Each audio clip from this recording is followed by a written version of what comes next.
Hi guys, welcome back to my channel. My name is Phoebe. If you are new here, thank you so much for joining us. If you've been here, thank you so much for sticking around. Thank you for telling your friends to tell their friends to tell their mama's friends to come check my channel out. Anyway, if you have not subscribed already, hit that subscribe button, turn on your bell notifications, because around here, we want to stay on top of every drop. Anyway, so today is supposed to be PCOS Saturday, but I know for a fact that today is not Saturday. Forgive me for the late video, but I was busy. I'm in school, so I had a lot of schoolwork to do, but that's a story for another day. Anyway, so if you are new to my channel, I have polycystic ovarian syndrome. Polycystic ovarian syndrome is a hormone disorder that affects women of reproductive age. So if you are able to have children, you can be affected with PCOS. PCOS, again, is a hormone disorder. So basically your hormones are more than likely imbalanced, off balance, just not properly balanced, whatever. You have a hormone imbalance. Today I wanted to focus on the 4 types of PCOS, because a lot of women think when they're diagnosed with PCOS, that's it. But there are actually different types of PCOS, and you can tell that by looking at women. There's some women who have PCOS who are slender, and there's some women who have PCOS who are overweight, such as myself. I'm going to use the word fat because I don't think fat is a horrible word.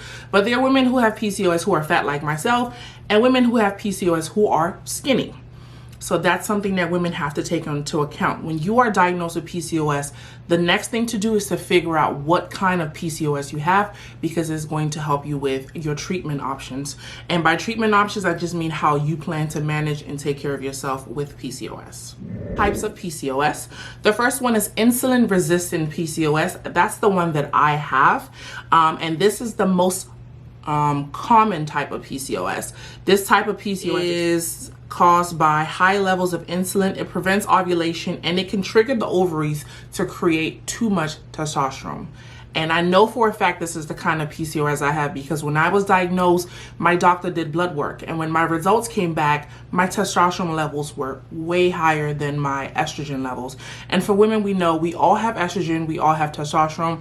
But for women, our estrogen is supposed to be higher than the testosterone. But in my case, when I was diagnosed, my testosterone was too high. Like it was high. So that's basically what led to my diagnosis. And I've been treating my PCOS by focusing on reversing my insulin resistance. I was told that I was borderline diabetic, which is another sign of insulin resistant PCOS. My glucose tests were not normal. My doctor told me if I was not careful, I would go from being borderline diabetic to being full-blown diabetic. And the number one way to treat insulin resistance for me, it was cutting down on the sugar or just quitting sugar. So instead of regular sugar, I started using sugar alternatives. So I started using sweeteners. I started using natural sweeteners. I started fasting. With fasting, my body is eating less, which is allowing my body to use insulin properly. Now with insulin resistance, it's not gonna go away overnight. It's not gonna go away in a year, because your body has been insulin resistant for so long. It's gonna take some time for you to reverse that. But the number one way, in my opinion, to reverse your insulin resistance is through fasting and through diet. The second type of PCOS that a woman can have is pill-induced PCOS. And by pill, I mean the birth control pill. So by putting yourself on the birth control pill, it can actually cause you to get PCOS. A lot of people don't know that, but there is a form of PCOS that is called pill-induced PCOS. And it is due to the birth control pills, which suppress ovulation. For most women, these effects do not last long, and they can resume ovulating after the effect of the pill is over. Now, how long does it take for your body to get back to that? I'm not sure. I just know that from the research that I did, taking birth control pills can actually cause PCOS. And a lot of people don't know that. But I think once women learn that, they can realize that there are more options, out there. You don't have to put yourself on the pill. The third type of PCOS that a woman can have is inflammatory PCOS. This PCOS is due to inflammation. Ovulation is prevented, your hormones get imbalanced, and then more androgens are produced. So basically your testosterone goes up because you are inflamed. This inflammation is caused due to stress, toxins in the environment, your diet, So again, a number one way to get this under control is to find a way to manage your stress levels.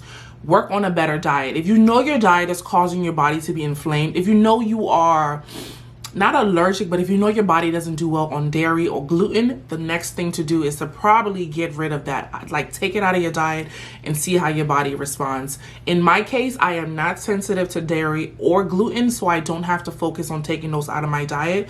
Again, I have insulin resistant PCOS, so I don't really have to change too much in my diet in order to start reversing my insulin resistance. But for someone who has inflammatory PCOS, focusing on your diet and taking out foods that may be causing inflammation may be the number one way to start treating your PCOS and seeing some really, really amazing results.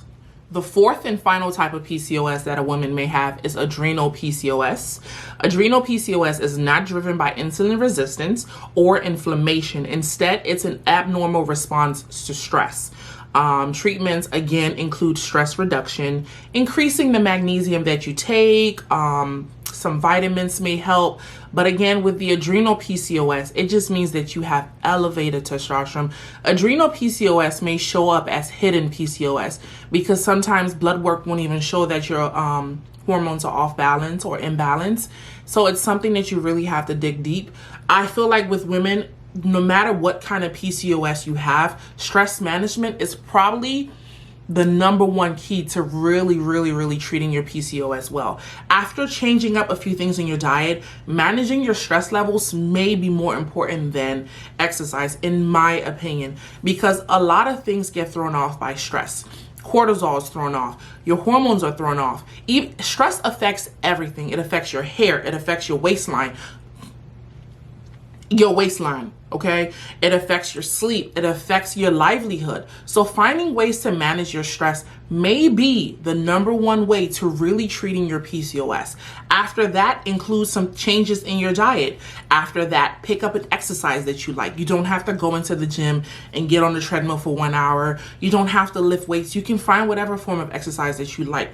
PCOS is not only about losing weight. A lot of people think losing weight is the cure for PCOS. 1, there is no cure for PCOS. 2, weight loss is not the cure for PCOS because, as I mentioned, there's some women who have PCOS who are slender, and there's some women who have PCOS who are fat. Trust me, exercise is not your cure. Don't believe the hype that someone tells you there's a pill out there that can cure PCOS. There is no such thing. Now, with the 4 types of PCOS, some women may have 1, 2, 3, or all 4 types, and it sucks. I think I have 2. My primary type of PCOS is the insulin resistance, but I think I also have adrenal PCOS because when I'm stressed, everything gets thrown off. My hair loss increases, my hair growth on my upper lip increases, my sleep gets thrown off. I notice that my pants start fitting a lot tighter or they don't fit at all. So even though there are 4 types, it doesn't mean that you may have just 1. You can have all 4, you can have 2, you can have 3. It sucks, but knowing the different types, I think, helps tremendously. And again, if you want to know what kind of PCOS you have, get with a doctor who knows a lot about PCOS. Get with a hormone doctor. Get with an endocrinologist. They are the best people in helping you come up with a plan of care. They are the ones who will know exactly what kind of tests to do. If you're interested in doing some tests to figure out what kind of PCOS you have, focus on an adrenal panel, a fasting insulin test, thyroid panel, and androgen panel. These 4 will help you figure out what kind of PCOS it is that you have, and it will help you come up with the plan of care that would work for you. So today I really just wanted to focus on the 4 types of PCOS. Next week, I'm gonna go into the supplements that I take that I know for a fact have been helping me along my PCOS journey over the years. I look forward to seeing you all next week on Saturday. I promise the video will be up on Saturday. Thank you all so much for joining me. If you have not subscribed already, hit that subscribe button, turn on your bell notifications. If you have any questions related to PCOS, please leave them in the comments below or check out my fitness page on Instagram, Breaking Up With Obesity. And again, I'll see you all later. Take care, stay safe, love you.